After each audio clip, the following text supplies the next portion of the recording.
Bonjour et bienvenue à l'épisode 4 de notre émission paroissiale Dieu nous parle. Au sommaire de cette émission, nous écouterons d'abord la lettre aux Colossiens dans son entièreté. Elle nous sera présentée par notre séminariste Guillaume Lemoine. Et puis nous entendrons d'ailleurs à la fin un très bel hymne christologique que nous trouvons dans la lettre aux Colossiens. Nous l'entendrons chanter et nous pourrons aussi prier avec cet hymne que l'on retrouve très régulièrement dans l'office des Vêpres et qui fait partie de ces grands hymnes christologiques et qui sont peut-être le reflet des premiers chants chrétiens à la gloire du Christ, le salut du monde.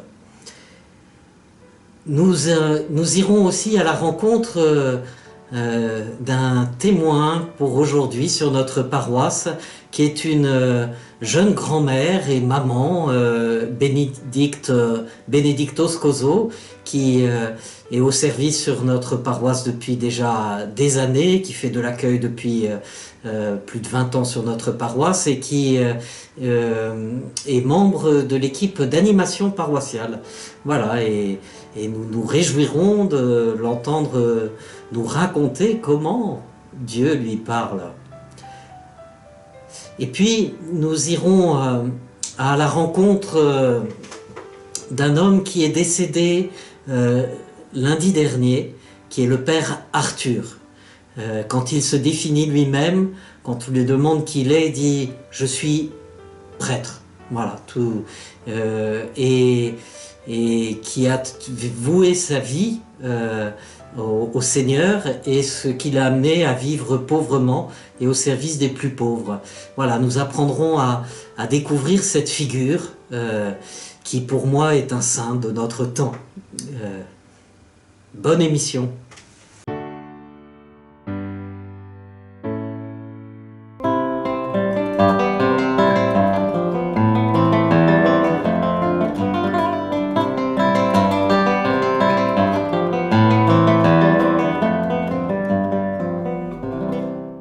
Bonjour à toutes et à tous. Je vous propose aujourd'hui de rentrer un peu plus dans la parole de Dieu en allant explorer une autre lettre de Saint Paul, qui est l'Épître aux Colossiens. C'est une lettre qui a été rédigée par Paul à la fin de sa vie alors qu'il était en captivité à Rome. Donc on est à peu près vers 62 après Jésus-Christ. En fait, en 58, Paul était rentré à Jérusalem et là, dans le temple, ses compatriotes juifs le font arrêter en l'accusant de profaner le temple. Il a désormais un procès sur le dos, et pour éviter d'être jugé en Palestine et risquer d'être tué par ses ennemis, Paul, comme citoyen romain, en a appelé à l'empereur et son procès a été déféré à Rome. Donc il est conduit à Rome en captivité en attente d'être jugé. Et dans l'attente de son jugement, il continue à écrire aux communautés chrétiennes naissantes pour les encourager dans la foi. Les épreuves ne l'empêchent pas de continuer à être missionnaire. La communauté de Colosse, en actuelle Turquie, à laquelle il écrit, n'a pas été évangélisée par Paul lui-même, mais par un de ses compagnons, Épaphras. Et justement, à Rome, Paul apprend d'Épaphras qu'un danger menace la communauté. Quel est ce péril ? C'est une doctrine qui s'est répandue à Colosse et qui accorde beaucoup d'importance aux puissances célestes, qu'on peut assimiler aux anges, aux archanges. Cette doctrine leur accorde notamment le pouvoir de contrôler le cosmos. Et les Colossiens donc, ont tendance à exagérer l'importance des anges. Et en quoi est-ce dangereux ? Et bien, selon Paul, c'est très dangereux parce que cela remet en cause la suprématie du Christ. Paul écrit donc aux Colossiens pour remettre les anges à leur place. C'est-à-dire, la place d'un ange, c'est celle d'un envoyé de Dieu, d'un serviteur de Dieu, mais certainement pas celle d'un intermédiaire entre Dieu et les hommes. Le seul intermédiaire, le seul médiateur, c'est Jésus, le Christ. Les chrétiens ne doivent donc plus se soumettre à la tyrannie des puissances célestes, et surtout pas leur vouer un culte.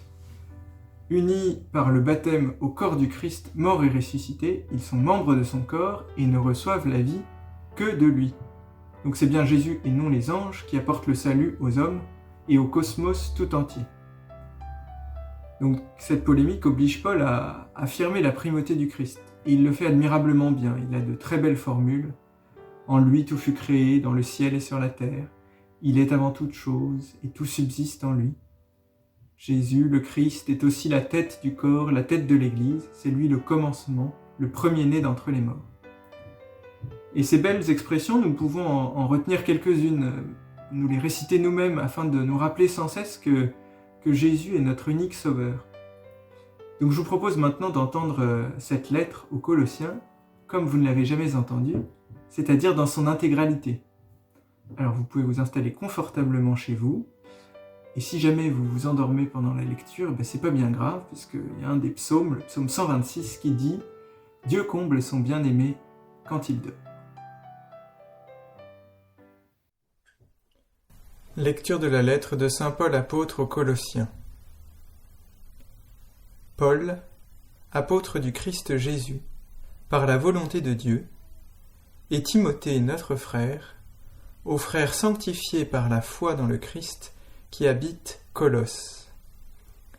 À vous la grâce et la paix de la part de Dieu notre Père. Nous rendons grâce à Dieu, le Père de notre Seigneur Jésus-Christ, en priant pour vous à tout moment. Nous avons entendu parler de votre foi dans le Christ Jésus et de l'amour que vous avez pour tous les fidèles, dans l'espérance de ce qui vous est réservé au ciel. Vous en avez déjà reçu l'annonce par la parole de vérité, l'Évangile, qui est parvenu jusqu'à vous. Lui qui porte du fruit et progresse dans le monde entier, il fait de même chez vous, depuis le jour où vous avez reçu l'annonce et la pleine connaissance de la grâce de Dieu dans la vérité. Cet enseignement vous a été donné par Épaphras, notre cher compagnon de service, qui est pour vous un ministre du Christ digne de foi. Il nous a fait savoir de quel amour l'Esprit vous anime. Depuis le jour où nous en avons entendu parler, nous ne cessons pas de prier pour vous. Nous demandons à Dieu de vous combler de la pleine connaissance de sa volonté, en toute sagesse et intelligence spirituelle. Ainsi, votre conduite sera digne du Seigneur, et capable de lui plaire en toutes choses. Par tout le bien que vous ferez, vous porterez du fruit, et vous progresserez dans la vraie connaissance de Dieu. Vous serez fortifiés en tout par la puissance de sa gloire, qui vous donnera toute persévérance et patience. Dans la joie, vous rendrez grâce à Dieu le Père, qui vous a rendu capable d'avoir part à l'héritage des saints dans la lumière. Nous arrachant au pouvoir des ténèbres, il nous a placés dans le royaume de son Fils bien-aimé. En lui, nous avons la rédemption, le pardon des péchés. Il est l'image du Dieu invisible, le premier-né, avant toute créature. En lui, tout fut créé, dans le ciel et sur la terre. Les êtres visibles et invisibles, puissance, principauté, souveraineté et domination, tout est créé par lui et pour lui. Il est avant toute chose, et tout subsiste en lui. Il est aussi la tête du corps, la tête de l'Église. C'est lui le commencement, le premier-né d'entre les morts, afin qu'il ait en tout la primauté. Car Dieu a jugé bon qu'habite en lui toute plénitude, et que tout, par le Christ, lui soit enfin réconcilié, faisant la paix par le sang de sa croix, la paix pour tous les êtres, sur la terre et dans le ciel. Et vous, vous étiez jadis étrangers à Dieu, et même ses ennemis, par vos pensées et vos actes mauvais. Mais maintenant, Dieu vous a réconciliés avec lui, dans le corps du Christ, son corps de chair, par sa mort, afin de vous introduire en sa présence, saint, immaculé, irréprochable. Cela se réalise si vous restez solidement fondés dans la foi, sans vous détourner de l'espérance que vous avez reçue en écoutant l'Évangile proclamé à toute créature sous le ciel. De cet Évangile, moi, Paul, je suis devenu ministre. Maintenant, je trouve la joie dans les souffrances que je supporte pour vous. ce qui reste à souffrir des épreuves du Christ dans ma propre chair, je l'accomplis pour son corps, qui est l'Église. De cette Église, je suis devenu ministre, et la mission que Dieu m'a confiée, c'est de mener à bien, pour vous, l'annonce de sa parole. Le mystère qui était caché depuis toujours à toutes les générations, mais qui maintenant a été manifesté à ceux qui l'a sanctifié. Car Dieu a bien voulu leur faire connaître en quoi consiste la gloire sans prix de ce mystère parmi toutes les nations. Le Christ est parmi vous, lui, l'espérance de la gloire. Ce Christ, nous l'annonçons. Nous avertissons tout homme, nous instruisons chacun en toute sagesse, afin de l'amener à sa perfection dans le Christ. C'est pour cela que je m'épuise à combattre, avec la force du Christ, dont la puissance agit en moi. Je veux en effet que vous sachiez quel dur combat je mène pour vous, et aussi pour les fidèles de Laodicée, et pour tant d'autres qui ne m'ont jamais vu personnellement. Je combats pour que leur cœur soit rempli de courage, et pour que, rassemblés dans l'amour, ils accèdent à la plénitude de l'intelligence dans toute sa richesse et à la vraie connaissance du mystère de Dieu.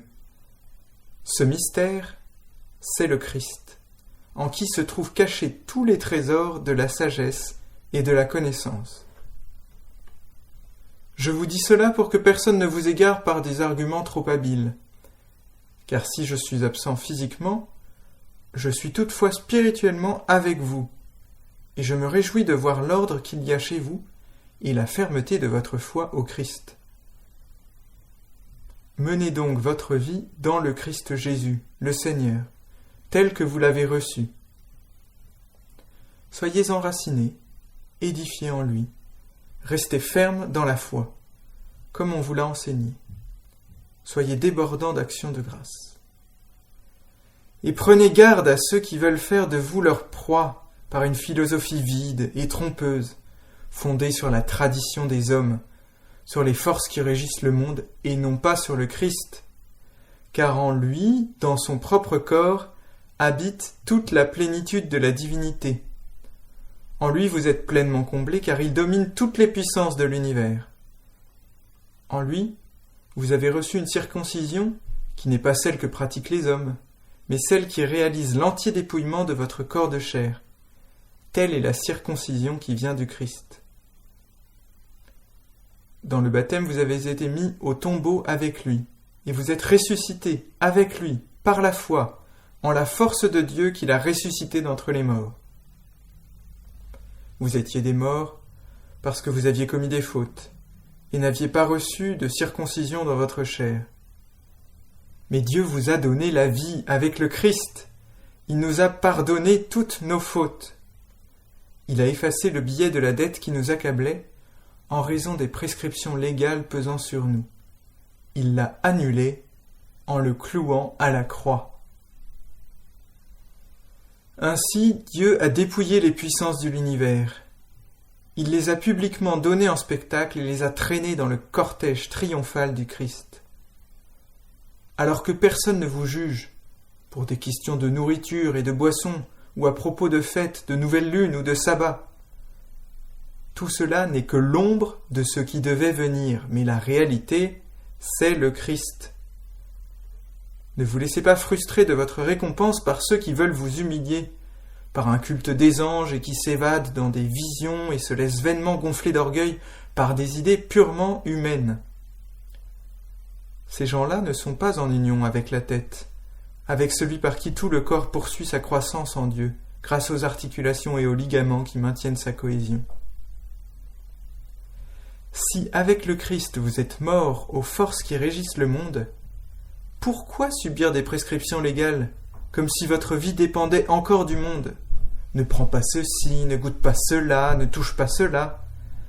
Alors que toutes ces choses sont faites pour disparaître quand on s'en sert. Ce ne sont là que des préceptes et des enseignements humains, qui ont des airs de sagesse, de religion personnelle, d'humilité et de rigueur pour le corps, mais ne sont d'aucune valeur pour maîtriser la chair. Si donc vous êtes ressuscité avec le Christ, Recherchez les réalités d'en haut. C'est là qu'est le Christ, assis à la droite de Dieu. Pensez aux réalités d'en haut, non à celles de la terre. En effet, vous êtes passé par la mort, et votre vie reste cachée avec le Christ en Dieu. Quand paraîtra le Christ, votre vie, alors vous aussi vous paraîtrez avec lui dans la gloire. Faites donc mourir en vous ce qui n'appartient qu'à la terre. Débauche, impureté, passion, désir mauvais, et cette soif de posséder, qui est une idolâtrie. Voilà ce qui provoque la colère de Dieu contre ceux qui lui désobéissent. Voilà quelle était votre conduite autrefois, lorsque vous aussi vous viviez dans ces désordres. Mais maintenant, vous aussi, débarrassez-vous de tout cela. Colère, emportement, méchanceté, insultes, propos grossiers sortis de votre bouche. Plus de mensonges entre vous. Vous vous êtes débarrassé de l'homme ancien qui était en vous, et de ses façons d'agir. Et vous vous êtes revêtu de l'homme nouveau, qui, pour se conformer à l'image de son Créateur, se renouvelle sans cesse en vue de la pleine connaissance. Ainsi, il n'y a plus le païen et le juif, le circoncis et l'incirconcis. Il n'y a plus le barbare ou le primitif, l'esclave et l'homme libre. Mais il y a le Christ, il est tout et en tous. Puisque vous avez été choisis par Dieu, que vous êtes sanctifiés, aimés par lui, revêtez-vous de tendresse et de compassion, de bonté, d'humilité, de douceur et de patience. Supportez-vous les uns les autres, et pardonnez-vous mutuellement si vous avez des reproches à vous faire. Le Seigneur vous a pardonné. Faites de même. Par-dessus tout cela, ayez l'amour, qui est le lien le plus parfait, et que dans vos cœurs règne la paix du Christ à laquelle vous avez été appelés, vous qui formez un seul corps. Vivez dans l'action de grâce. Que la parole du Christ habite en vous dans toute sa richesse. Instruisez-vous et reprenez-vous les uns les autres en toute sagesse, par des psaumes, des hymnes et des chants inspirés. Chantez à Dieu dans vos cœurs votre reconnaissance. Et tout ce que vous dites, tout ce que vous faites, que ce soit toujours au nom du Seigneur Jésus, en offrant par lui votre action de grâce à Dieu le Père. Vous les femmes, soyez soumises à votre mari. Dans le Seigneur, c'est ce qui convient. Et vous les hommes, aimez votre femme. Ne soyez pas désagréables avec elle. Vous, les enfants, obéissez en toutes choses à vos parents. Cela est beau dans le Seigneur. Et vous, les parents, n'exaspérez pas vos enfants. Vous risqueriez de les décourager. Vous, les esclaves, obéissez en toutes choses à vos maîtres d'ici-bas, non pas seulement sous leurs yeux par souci de plaire aux hommes, mais dans la simplicité de votre cœur, en craignant le Seigneur. Quel que soit votre travail, faites-le de bon cœur, comme pour le Seigneur, et non pas pour plaire à des hommes. Vous savez bien qu'en retour, vous recevrez du Seigneur votre héritage. C'est le Christ, le Seigneur, que vous servez. Celui qui fait le mal récoltera le mal qu'il aura fait, car Dieu est impartial. Vous, les maîtres, assurez à vos esclaves la justice et l'équité, sachant que vous aussi vous avez un maître dans le ciel. Soyez assidus à la prière, qu'elle vous tienne vigilants dans l'action de grâce. Priez en même temps pour nous, afin que Dieu ouvre une porte à notre parole et que nous annoncions le mystère du Christ, pour lequel je suis en prison. Ainsi je le manifesterai comme je me dois d'en parler. Conduisez-vous avec sagesse envers ceux du dehors, en tirant parti du moment favorable. Que vos paroles soient toujours bienveillantes, qu'elles ne manquent pas de sel. Vous saurez ainsi répondre à chacun comme il faut. Vous serez informés de tout ce qui me concerne par Tychik, le frère bien-aimé, fidèle ministre et mon compagnon de service dans le Seigneur. Je l'envoie spécialement auprès de vous, afin que vous ayez de nos nouvelles et qu'il réconforte vos cœurs. Je l'envoie avec Onésime, le frère fidèle et bien-aimé, qui est de chez vous. Ils vous informeront de tout ce qui se passe ici. Vous avez les salutations d'Aristarque, mon compagnon de captivité, et celles de Marc, le cousin de Barnabé. Vous avez reçu des instructions à son sujet. S'il vient chez vous, accueillez-le. Vous avez aussi les salutations de Jésus, appelé Justus. Ces trois-là sont les seuls d'origine juive à travailler avec moi au règne de Dieu. Ils ont été pour moi une consolation. Vous avez les salutations d'Épaphras, qui est de chez vous, un serviteur du Christ Jésus, qui mène sans cesse pour vous le combat de la prière, afin que vous teniez debout, comme des gens parfaits et pleinement accordés à la volonté de Dieu. Je lui rends ce témoignage qu'il se donne beaucoup de peine pour vous, pour ceux de Laodicée et ceux de Hiérapolis. Vous avez la salutation de Luc, le médecin bien-aimé, et de Démas. Saluez les frères de Laodicée, et aussi Nympha, et l'Église qui se rassemble dans sa maison. Et quand on aura lu cette lettre chez vous, faites en sorte qu'on la lise aussi dans l'Église de Laodicée. Lisez aussi vous-même celle qui vous viendra de Laodicée. Enfin, dites à Archippe, veille à bien accomplir le ministère que tu as reçu dans le Seigneur. La salutation est de ma main, à moi, Paul. Souvenez-vous que je suis en prison. La grâce soit avec vous. Gloire à toi, Jésus-Christ, premier-né d'entre les morts. Gloire à toi, Jésus-Christ, premier-né d'entre les morts. Rendons grâce à Dieu le Père, lui qui nous a donné d'avoir part à l'héritage des saints. Dans la lumière, nous arrachons de la puissance des ténèbres. Il nous a placés dans le royaume de son Fils bien-aimé. En lui nous avons le rachat, le pardon des péchés. Gloire à toi, Jésus-Christ, premier-né d'entre les morts. Il est l'image du Dieu invisible, le premier-né avant toute créature. En lui tout fut créé, dans le ciel et sur la terre. Les êtres visibles et invisibles, puissance, principauté, souveraineté, domination. Tout est créé par lui et pour lui. Il est avant toutes choses et tout subsiste en lui. Gloire à toi, Jésus-Christ, premier-né d'entre les morts. Il est aussi la tête du corps, la tête de l'Église. C'est lui le commencement, le premier-né d'entre les morts, afin qu'il ait en tout la primauté.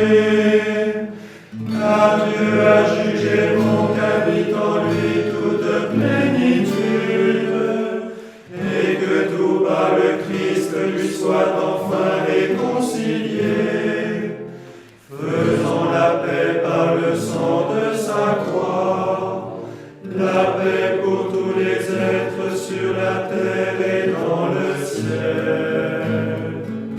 Gloire à toi, Jésus-Christ, premier-né d'entre les morts. Gloire à toi, Jésus-Christ, premier-né d'entre les morts. Gloire à toi, Jésus-Christ, premier-né d'entre les morts.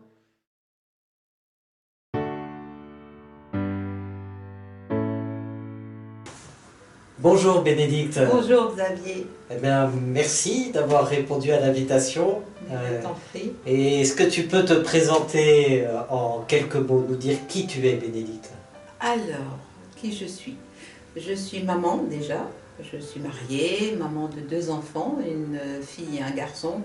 La fille a déjà elle-même 2 enfants, donc je suis grand-mère d'un garçon et d'une petite fille.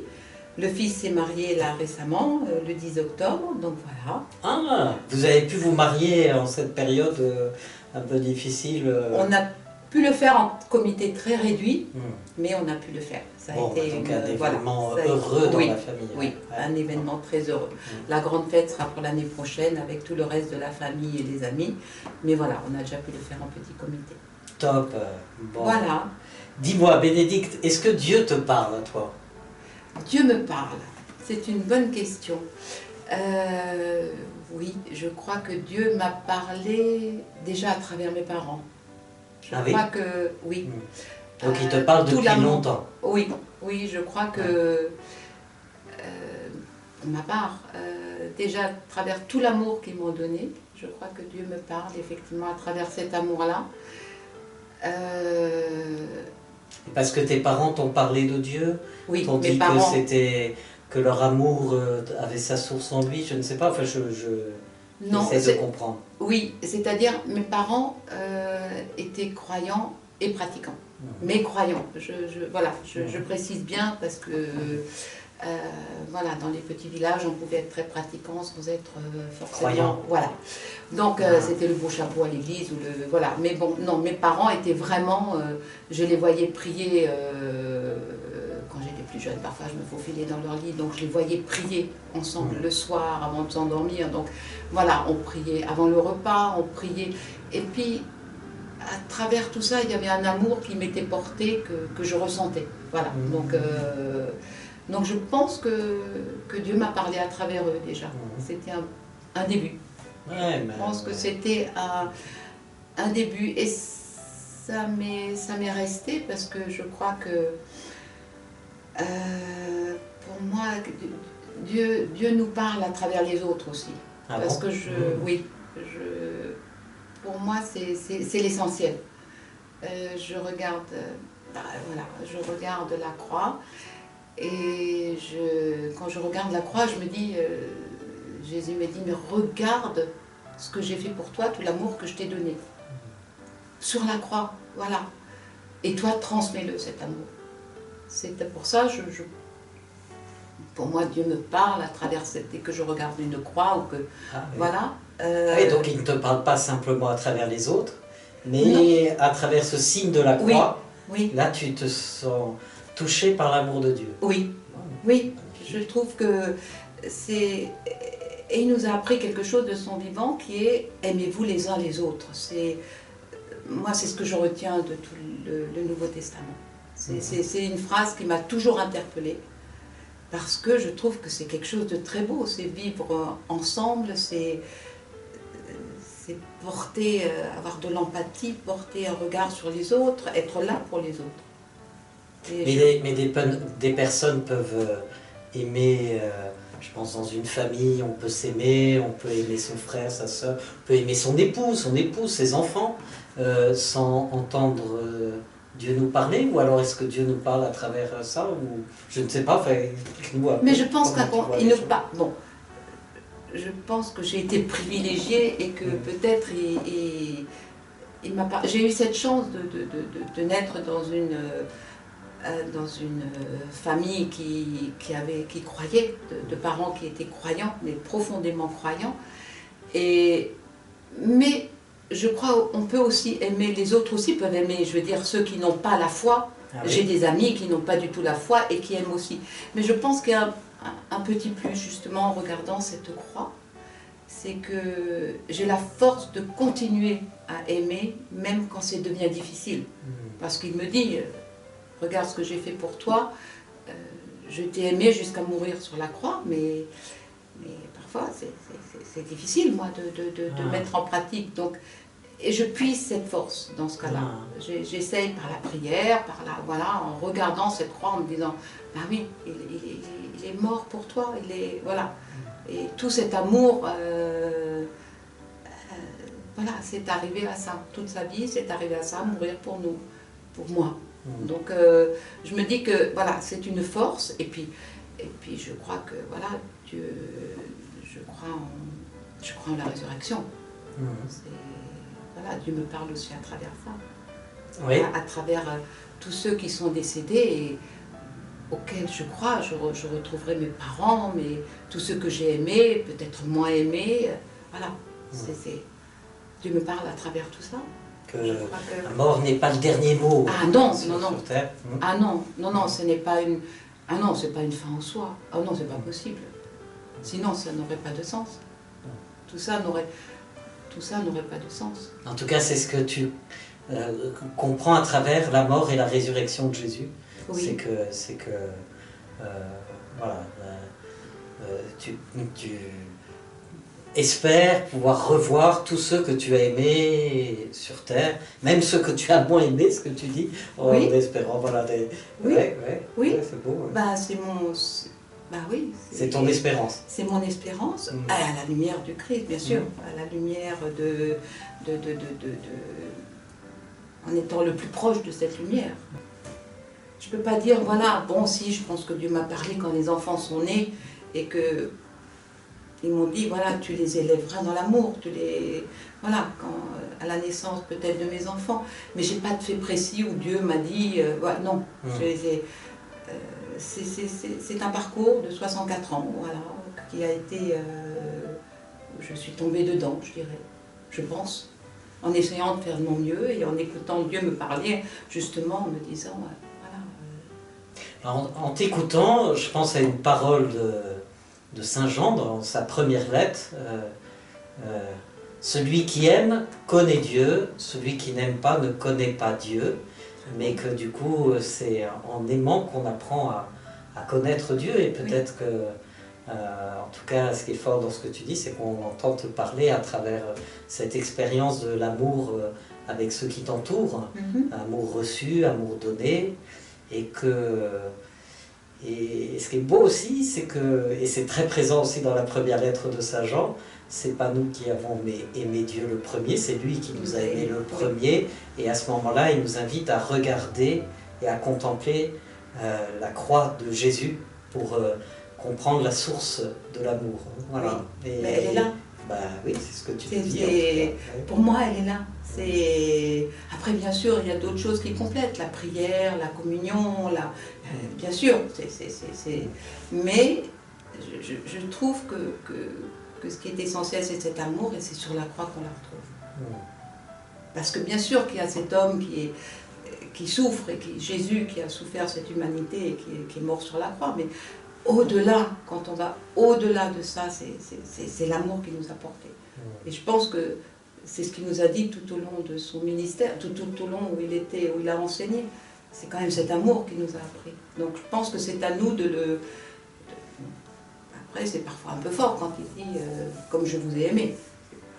Voilà, aimez-vous les uns les autres. Et jusque-là, voilà, jusque-là, c'est un peu hard quand même. Voilà, c'est un peu difficile parfois, mais bon, voilà, Ouais, mais tu l'as dit aussi tout à l'heure, enfin en tout cas perçu comme ça, c'est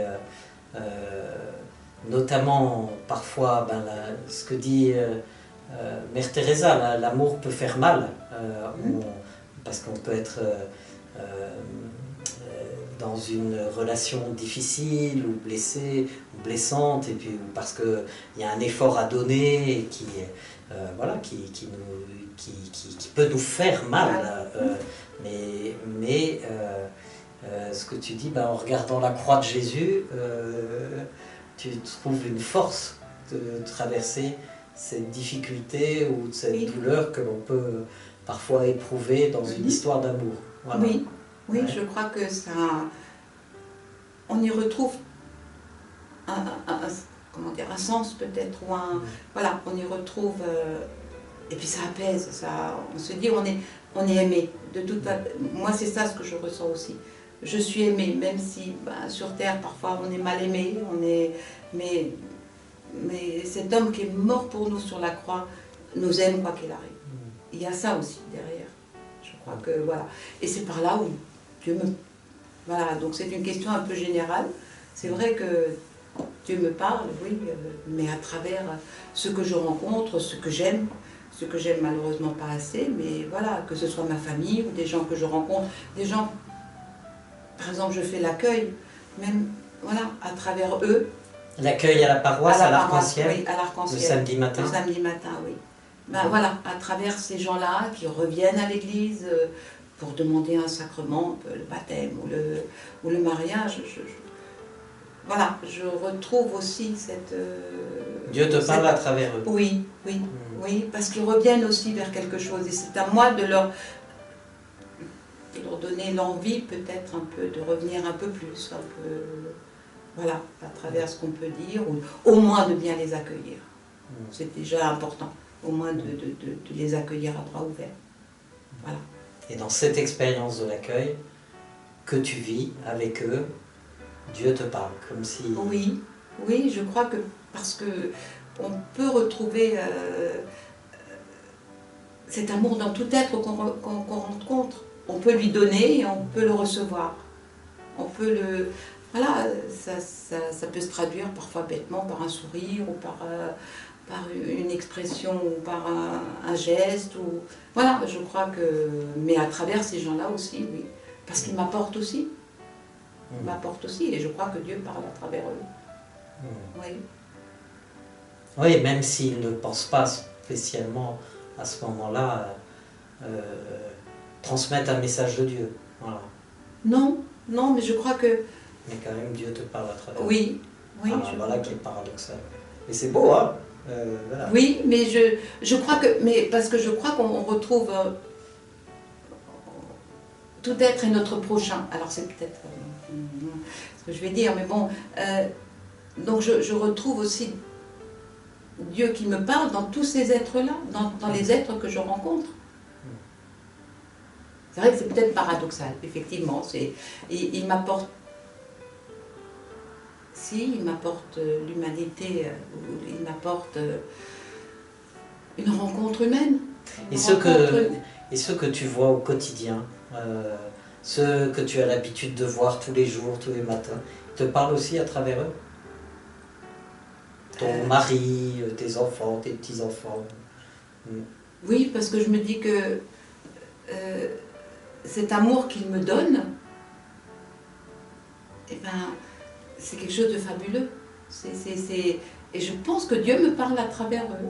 Oui, il me parle aussi à travers eux, par rapport à ce qu'il me donne à moi. Alors, est-ce qu'il y a des moments où Dieu ne te parle pas? Eh ben, quand j'aime pas assez. Ah bon? Je pense qu'il me... Après, on a toujours des moments de... oui, Dieu... Alors, c'est pas qu'il me parle pas, c'est que moi, je ne l'écoute pas. Je pense que c'est pas pareil. Je pense que moi, je suis peut-être pas réceptive aux autres, ou je ne suis pas réceptive à, comme tu disais, ou à mon mari, parce que bon, il m'énerve, voilà. Ah bon? Ça t'arrive de t'énerver? Après mon mari, oui.